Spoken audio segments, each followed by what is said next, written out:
You ask Tiger to solve. This deals with linear equations with one unknown. The final result is m equals -4/7. Let's solve it step by step. Simplify the expression. Simplify the arithmetic.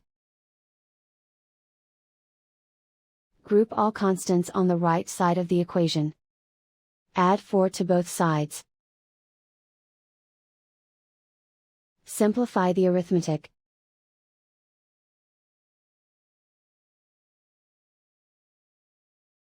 Isolate the m. Divide both sides by -7. Cancel out the negatives. Simplify the fraction. Move the negative sign from the denominator to the numerator.